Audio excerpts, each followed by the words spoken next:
স্বামীর যত্ন নিয়েন, স্বামীর জন্য সেজে গুজে থাকিয়েন না, ওকে বাধ্য করিয়েন না নতুন জামা কাপড় কিনে দিতে।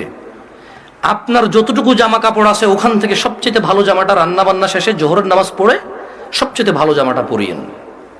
আপনার বাসায় যে অমুক তেল লাগবে তমুক তেল লাগবে চুলে দেওয়ার জন্য ওকে বাধ্য করিয়েন না। যেই তেল আছে, চুলে যদি তেল দেওয়ার অভ্যাস থাকে ওখান থেকে একটু তেল নিয়ে মাথা আছড়াই নিয়েন। আর আপনার উপস্থিত যে জামা কাপড় আছে ওখান থেকে ভালো জামাটা পরিয়েন।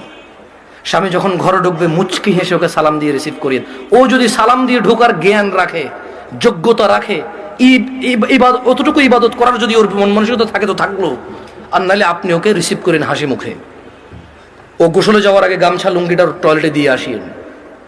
গোসল থেকে বের হওয়ার সময় গামছা অথবা তোয়াল্লা প্রয়োজন হলে দিয়েন। এরপর জিজ্ঞেস করিয়েন ভাত কি খাবে এখন নাকি একটু পরে। যদি বলে যে পরে খাবে, কিছুক্ষণ পর আবার জিজ্ঞেস করেন ভাত খাবে কিনা। ও যদি পছন্দ করে যে ওর বাবা মা বোন এদের সাথে ভালো আচরণ করা যদি ও পছন্দ করে আপনার পক্ষ থেকে, আপনি ওর বাবা মা বোন এদের সাথে ভালো আচরণ করিয়েন। ওরা যতই কটু কথা বলুক, আপনি ও বাবা মা বোনের বিরুদ্ধে ওর কাছে বিচার দিয়েন না। যদি ও পছন্দ না করে বিচার, একটু সহ্য করিয়েন। যখনই আপনাকে বিছানাটাকে যাবেন, কখনো রাগ করে বাপের বাড়ি চলে যাবেন এটা বলবেন না। ও যদি আপনাকে বলে এবার তো অনেকদিন হয়েছে যাও না, 2-1 দিন ঘুরে আসো, সমস্যা নেই, তোমার বাবা মাও তো তোমাকে দেখে না অনেকদিন।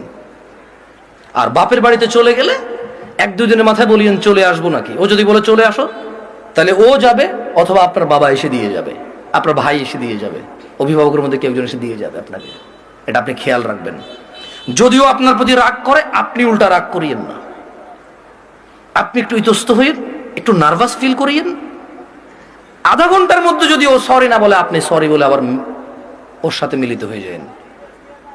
আপনার স্বামী যদি বোকা মানুষ হয় তাহলেও ও আপনাকে আস্তে আস্তে পছন্দ করবে ইনশাআল্লাহ। আর যেই স্বামী ভালো, সেই স্বামী সবসময় চিন্তা করে আমার বউটা যদি একটু কটু কথাও বলে, ও যদি একটু কর্কশ হয়, ও কোনো পুরুষের সাথে কথা বলে না, চরিত্র নষ্ট করে না, এমন মহিলা রেখে দেওয়া যায়, ওকে পোষা উচিত, যত্ন করা উচিত। এটা হচ্ছে বুদ্ধিমান স্বামী।